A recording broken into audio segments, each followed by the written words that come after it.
स्वागत है आप सभी लोगों का मेरे चैनल साइंस टू टेक्नोलॉजी में। मैं अनुपम विपुल आप सभी लोगों का स्वागत करता हूं आज के शो साइंस थर्सडे में। आज हम लोग बात करेंगे इलेक्ट्रो कोएगुलेशन और ऑक्सीडेशन के बारे में, या तो सीधे सीधे इंदिरा वाटर्स के बारे में बात कर रहे हैं। तो आइए समझते हैं इसे। तो ज़रूरत क्या है? तो ज़रूरत ये है कि हमारी दुनिया में फ्रेश वाटर का कमी नहीं है। ये काफ़ी कॉमन हम लोग को लगता है कि फ्रेश वाटर की कमी है, उसकी प्रॉब्लम नहीं है। प्रॉब्लम है कि हम लोग फ्रेश वाटर को डर्टी वाटर में बहुत जल्दी बदल दे रहे हैं। और नेचर का साइक्लिंग है जो वो जितने भी वाटर हैं सबको वो धीरे-धीरे क्लीन कर ही देगा। इवेपोरेट करेगा, इवेपोरेट करके क्या होगा? वो रेन में बदलेगा, रेन होके फिर से आ जाएगा। लेकिन उसका रेट जो है, हम लोग उस रेट से आगे चले गए। यानी कि नेचर अब साफ नहीं कर पा रहा है पानी जिस स्पीड से हम लोग गटक रहे हैं।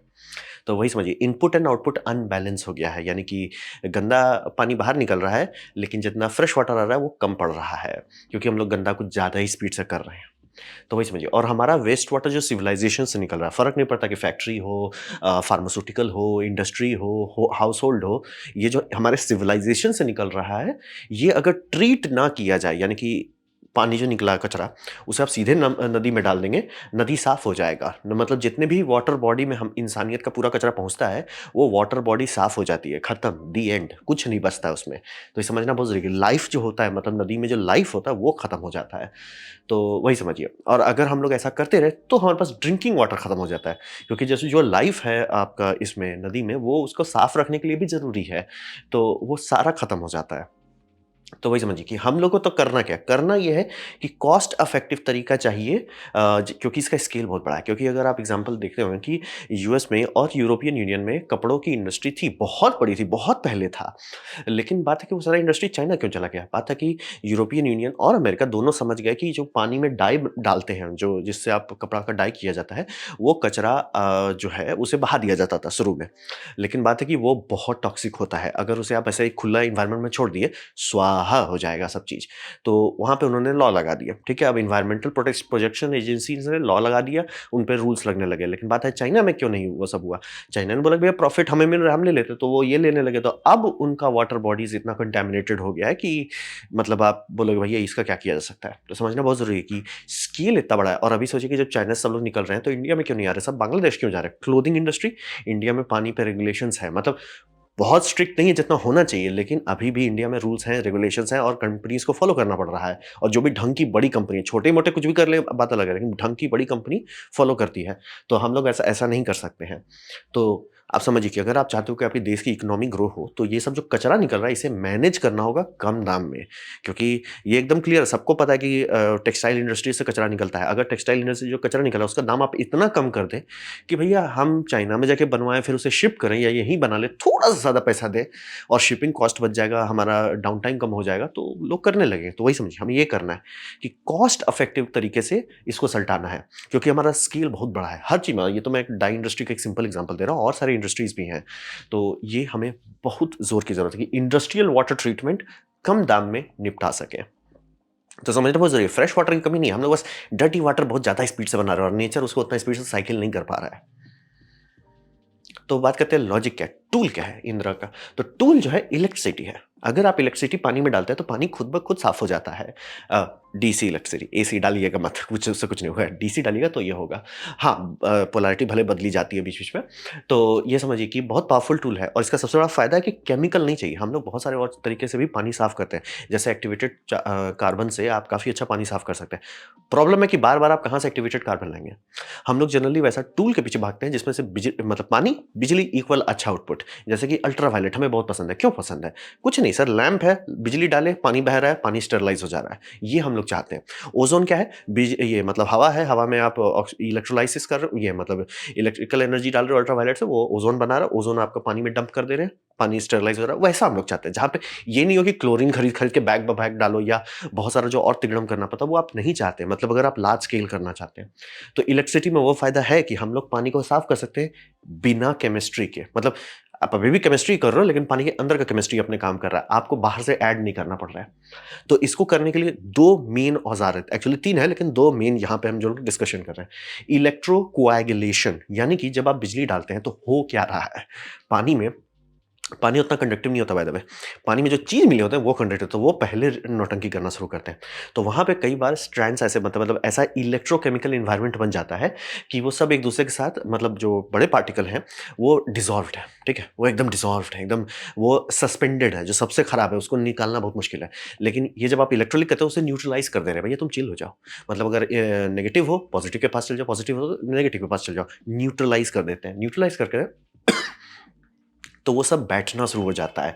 सस्पेंडेड सॉलिड्स को हटाने का सबसे बढ़िया तरीका है और इसका सबसे बढ़िया फ़ायदा हेवी मेटल्स हटा सकता है। यानी कि अगर आपके रिफाइनरी प्रोसेस में या कोई भी आप प्रोसीजर कर रहे हैं यूरेनियम ये मतलब लेड आ जा रहा है या कैल्शियम आ जा रहा है या क्रोम आ जा रहा है, ये सब आ जा रहा है, वो सब भी हट जाएगा। क्यों? मेटल क्या है इलेक्ट्रिकली वो रिएक्ट करेगा। आप उसे आराम से हटा दे रहे हो कि भैया तुम चिल हो जाओ, हट जाओ। कोएगुलेट कर रहे हो मतलब आप उसे आधा नीचे डाल दे रहे हो। ये बेसिकली आप इलेक्ट्रिकली उसे जो वो आप सोचिए कि सॉल्यूशन का मतलब क्या है? जब आप नमक पानी में डाल रहे हैं तो हो क्या रहा है? नमक डिसॉल्व कर रहे हैं, डिसॉल्व करके का क्या मतलब हुआ? वो इलेक्ट्रिकली इक्विलिब्रियम पहुँच रहा है। अगर आप इलेक्ट्रिसिटी बाहर से डाल दे रहे हैं, अनबैलेंस कर दे रहे हैं, वो डिसॉल्व हो जा रहा है कि भैया हम तो सस्पेंशन में थे, वो सस्पेंशन खत्म कर दे रहे हैं। तो इसी इलेक्ट्रो कोएगुलेशन कहते हैं। बहुत कॉम्प्लेक्स केमिस्ट्री है, मैं पढ़-पढ़ के थक गया हूँ, लेकिन मेरे को समझ में नहीं आ रहा पूरा एग्ज़ैक्टली क्योंकि हर हर चीज़ के लिए अलग होता है। तो उसका लेकिन पूरा वही है। करके आप देख सकते हैं, नाली का पानी के साथ आप ट्राई करके देख सकते हैं। तो वही समझिए कि ये आपका डिसॉल्व सॉलिड जो है उसके लिए एनवायरनमेंट ही बदल देता है कि नहीं तुम डिसॉल्व नहीं रहो, तुम चिल हो जाओ, नीचे बैठ जाओ। हेवी मेटल्स हटा देता है, ऑर्गेनिक्स और पैथोजन सबको उड़ा डालता है। तो ये काफ़ी अच्छा औज़ार है। दूसरा हो गया इलेक्ट्रो ऑक्सीडेशन। अब जहाँ पे आप ये कर रहे हो तो इलेक्ट्रोलाइसिस होगा ही, आपका लेड एसिड बैटरी में भी इलेक्ट्रोलाइसिस होता रहता है, तो ऑक्सीडेशन भी होगा। तो ऑक्सीडेशन में क्या फ़ायदा है? ये डिजेनरेशन ऑफ ऑर्गेनिक पॉल्यूटेंट्स यानी कि कार्बन बेस्ड जितने सिस्टम्स हैं, अगर वहाँ पे आप ऑक्सीजन डाल रहे हो पानी, इसमें क्या निकलेगा पॉजिटिव वाले साइड में? पॉजिटिव या नेगेटिव मैं भूल गया। जो ऑक्सीजन निकलेगा वो क्या करेगा? रिएक्ट करेगा। तो रिएक्ट करके आप क्या कर रहे हो? तोड़ दे रहे हो। लॉन्ग केमिकल चेन्स को छोटे-छोटे केमिकल चेन्स में कर दे रहे हो और वो बायोलॉजी सँभाल लेती है। लंबा चेन को अगर आप छोटा कर देते हो, तो बायोलॉजी बोलता है भैया ये हम सँभाल लेंगे, कोई टेंशन नहीं है। तो लॉजिक वही समझे और इसका सबसे बढ़िया फ़ायदा है ये फार्मास्यूटिकल का जो अभी सबसे बड़ा इंडिया में इंडस्ट्री जो ग्रो कर रहा है वो फार्मास्यूटिकल है, तो हम लोग दबा के कर रहे हैं। प्रॉब्लम है कि वो पानी बहुत टॉक्सिक बनाता है और उसमें सबसे बड़ा प्रॉब्लम ये है कि हम लोग जो मेडिसिन में बहुत सारा टेक्नोलॉजी डेवलप की है, उसमें फॉरएवर केमिकल का एक पूरा सेक्शन बना डाले हैं। फॉरएवर केमिकल का मतलब ये होता है कि वो आप खाइएगा, आपका पूरा बॉडी से गुज़र जाएगा, यूरिन से निकल जाएगा, उसमें अभी भी वो इंटैक्ट है, वो ब्रेक डाउन नहीं करता, वो बहुत खतरनाक है। तो उसको सॉल्व कैसे करें? ये उसको तोड़ देता है, इलेक्ट्रिकली तोड़ देता है, तो टेंशन लेना नहीं है। ये बहुत कम टूल हैं जो फॉरएवर केमिकल्स को हैंडल कर सकते हैं और सस्ते में, मैं क्लियर कर दे रहा हूँ, हर चीज़ का ह सॉल्यूशन है हमारे पास।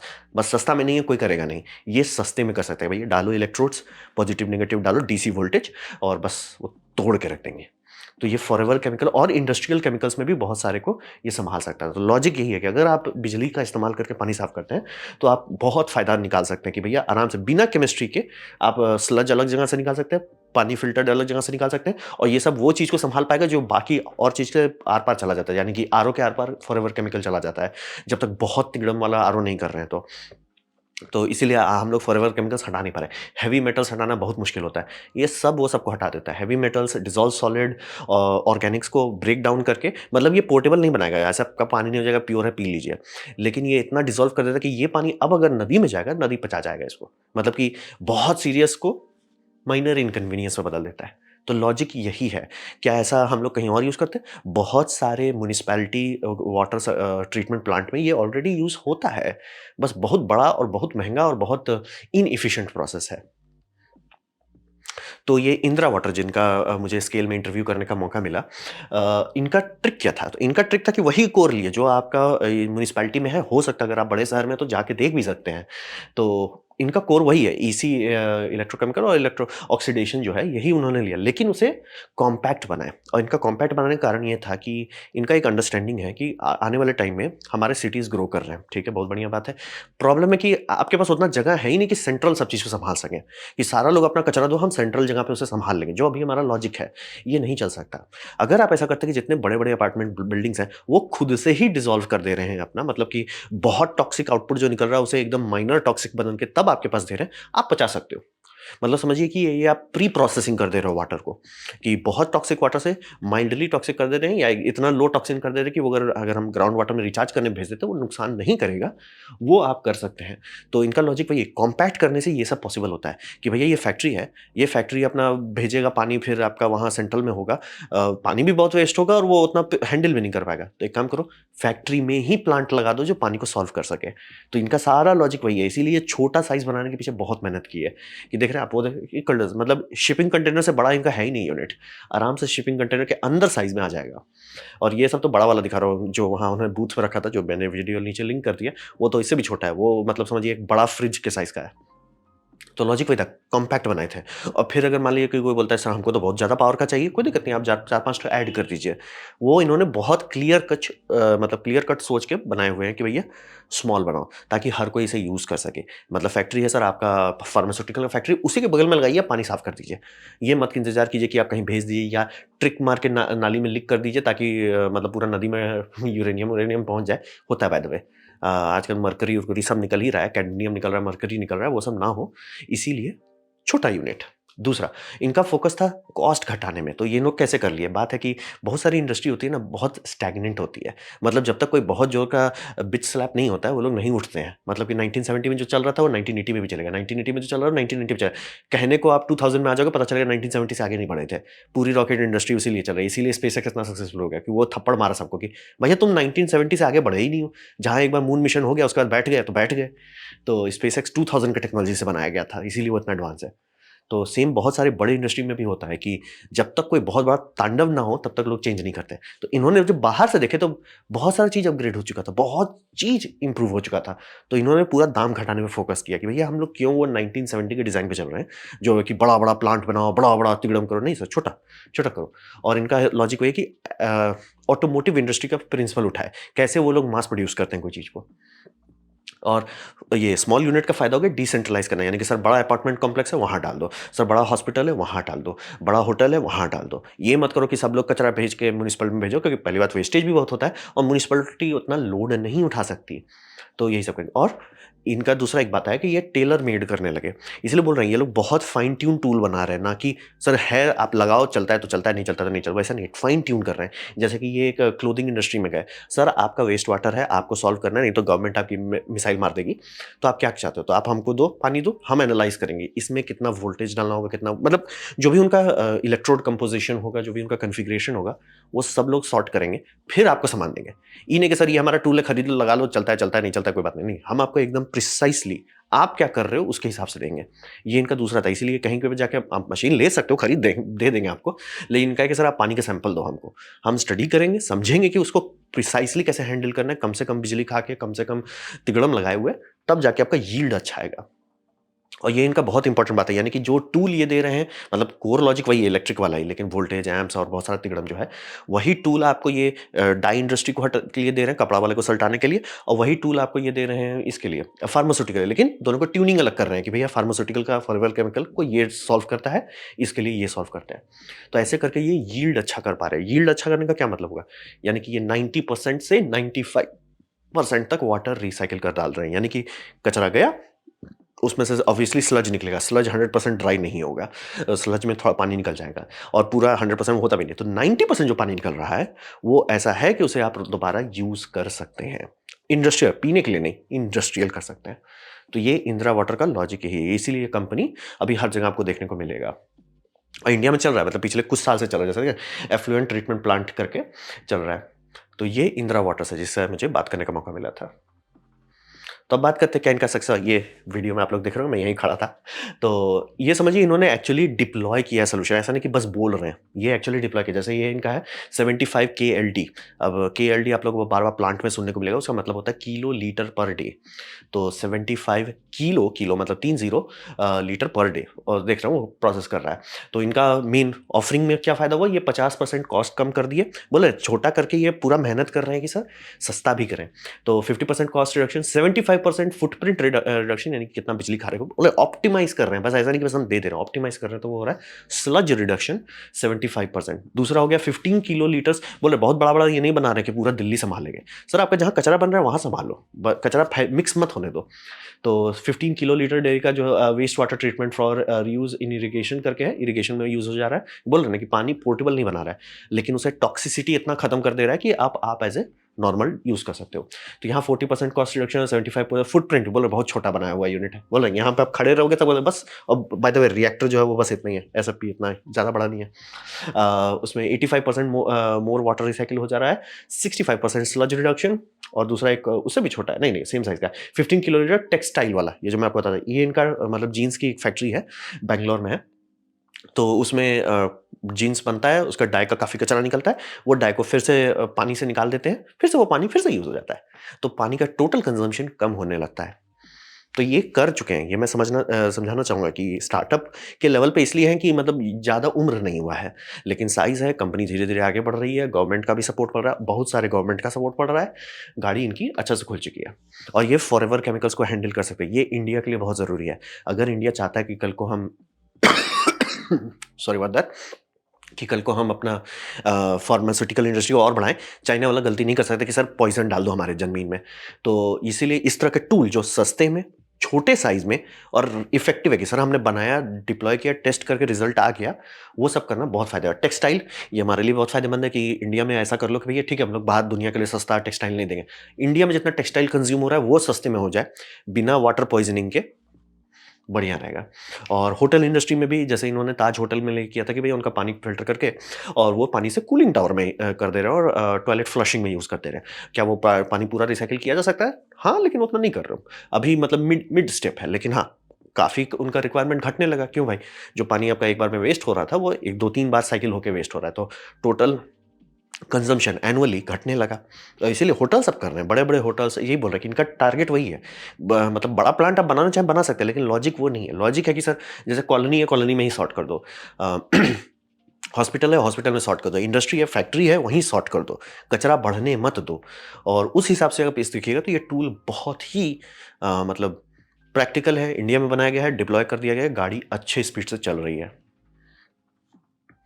तो अब बात करते हैं इनके लिए चैलेंजेस क्या-क्या है। तो सबसे बड़ा चैलेंज है कि प्रोग्रेस इन्होंने बहुत अच्छा किया, मतलब जब से आप देखोगे 2018 से इनकी गाड़ी खुली है, बहुत अच्छे स्पीड से चल रहा है। लेकिन हमारा ज़रूरत उससे ज़्यादा स्पीड से भाग रहा है, यानी कितना कंज़म्पशन हम लोग का है, वो बढ़ते चला जा रहा है। तो इनको दाम जो है ना एक्चुअली और घटाना पड़ेगा। बहुत दाम घटाना पड़ेगा। ये इनका प्रॉब्लम नहीं है, ये एक्चुअली इंसानियत का प्रॉब्लम है। हम लोग बहुत स्पीड से बढ़ जाते हैं, तो दाम इनको घटाना पड़ेगा, तभी ये मतलब हर जगह डिप्लॉय हो सकेगा। और ये डिसेंट्रलाइज्ड स्ट्रक्चर पे इनका फोकस करना बहुत स्मार्ट है। मतलब कि कोई लोग हैं इंजीनियर्स जो अच्छे से थोड़ा दूर तक सोचे। इन्हें कि मतलब हमने बना दिया सर, प्लांट की तो ऐसे ही बैंड बजी पड़ी है। आधा से ज़्यादा पानी वहीं लीक कर जाता है प्लांट पहुँचने से पहले। तो भैया कचरा बोल रहे हैं ना, कचरा बर्बाद हो उससे पहले आपको सॉल्व करना होता है। जैसे रिसाइक्लिंग में भी बार-बार कहते हैं, अगर आप एक बार मिक्स कर दिए, आप मार खर्चा कीजिए कभी भी ढंग से रिसाइकिल नहीं होगा। लेकिन मिक्स करने से पहले रिसाइकिल करने लगिए, सब प्रॉब्लम सॉल्व। तो सेम वही है कि अगर ये कॉस्ट घटा पाते हैं, तो जैसे मान लीजिए इनका कंटेनर है, ये कंटेनर मान लीजिए आप लोग नया कॉलोनी बिल्डिंग बना, ठीक है सर, उसमें एक कंटेनर लग गया शांति से, कोई दिक्कत नहीं है। वैसा-वैसा करके ये बाकी सब उनका भी दिखा रहे हैं। एक जगह पे वो सैंपल ले गए थे दिखाने के लिए कैसे वो इलेक्ट्रोलाइज़ करते हैं। तो वो काफ़ी फ़ायदा होगा। और इंटीग्रेशन के मामले में, क्योंकि ये मैं क्लियर था, पोर्टेबल वाटर नहीं देता है, तो इंटीग्रेशन के मामले में ये आप चाहें, जैसे इनका टेस्टिंग में ये कर चुके हैं कि वो जो पानी निकल रहा है उसे आरओ में डाल के पोर्टेबल वाटर टेस्टिंग कर लो, पी लो, उसको कोई दिक्कत नहीं है। लेकिन आरओ में एक दिक्कत है कि आप मान लो 19 परसेंट से ऊपर आप रिकवरी कर रहे हो, आरओ भेज देगा 40% वेस्ट कर देगा, तो सेंस नहीं बनता है। तो आरओ की जगह इनको कुछ और आना होगा, वहाँ पे आप इलेक्ट्रोलाइसिस कर सकते हैं। बोले इलेक्ट्रोलाइसिस से क्या होगा? इलेक्ट्रोलाइसिस करने टाइम आप पानी को फ़िल्टर कर सकते हैं, यानी कि उसका टीडीएस काफ़ी कम किया जा सकता है, सॉल्ट्स को काफ़ी हद तक हटाया, सारा नहीं हटा सकते, काफ़ी हटा सकते हैं। मतलब वही समझिए, इलेक्ट्रिकल का 3 प्रोसेस होते हैं जिससे आप पानी का क्वालिटी कंट्रोल कर सकते हैं। 2 ठो को ये सँभाल रहे हैं, इलेक्ट्रोलाइसिस करके वो बाकी को वो बाय द वे स्टेरिलाइज़ कर देता है पानी को, यानी कि अल्ट्रावायलेट स्टेज को आपको ज़्यादा तगड़ा नहीं करना होगा। बट स्टेरिलाइज़ करना सबसे आसान चीज़ है, क्योंकि वो अल्ट्रावायलेट से भी हो जाता है, ओज़ोन से भी हो जाता है, और ये दोनों बिजली से हो जाते हैं, तो ज़्यादा तिगड़म नहीं लगता है। ओज़ोन में भी ये फ़ायदा है कोएगुलेशन वाला, यानी कि वो चीज़ों के साथ बॉन्ड करके उसे नीचे उतार देता है, तो पानी से साफ़ कर देता है। तो थोड़ा-सा चैलेंजेज़ है, इनको दाम थोड़ा और घटाना है ताकि और डिप्लॉयमेंट हो सके, क्योंकि हम लोग चाहते हैं फ्री में हो, बट फ्री के ये जितना पास जा सकेंगे उतना बम-बम है। डिसेंट्रलाइज़ पे चलना बहुत अच्छा आइडिया चल रहा है। बिना आरओ के ये पोर्टेबल वाटर तक के रास्ते पे चलने लगे तो इनका काफ़ी स्कोप बढ़ जाएगा, क्योंकि इंडिया में अभी हम लोग वाटर स्ट्रेस उतना सीरियस नहीं हुआ है। जब हो जाएगा तब लोग इसके पीछे भागने लगे, तो तैयारी इनको थोड़ा पहले करना है। तो अच्छा लगा, मैं मतलब इनसे बात की, डिस्कशन किया, सारा रिसर्च हुआ। अच्छा है, इंडिया सही रास्ते पे चल रहा है, धीरे-धीरे ही चल रहा है, लेकिन गाड़ी चल रही है सही रास्ते पे। ये नहीं होगा कि सर हमने पूरा मेड इन इंडिया कर दिया, पता चला इंडिया ही डूब गया पॉइज़नस वाटर में। तो वो ना हो, उसी के लिए ये रास्ता बहुत ज़रूरी है। तो ये था मेरा प्रेज़ेंटेशन इंदिरा वाटर के बारे में। उम्मीद करता हूँ आपको अच्छा लगा, कुछ सीखने मिला, कुछ समझ में आया हो। अगर ऐसा है, लाइक कर दें, दोस्तों के साथ शेयर कर दें, उससे मेरा काफ़ी भला होगा। अगर नहीं अच्छा लगा, नहीं पसंद आया, कोई बात नहीं, आप डिसलाइक दबा सकते हैं। मैं कहूँगा डिसलाइक 2 बार दबाएँ, उससे मुझे पता चलेगा कितना पसंद हुआ है। मैं आपसे कहूँगा कमेंट लिखें, मैं हर कमेंट को पढ़ने की कोशिश करता हूँ। आपसे कहूँगा सब्सक्राइब कीजिए, बेल दबाइए अगर आप फ्री हैं तो। आपने मेरा वीडियो देखा, जान के मुझे बहुत खुशी हुई। धन्यवाद।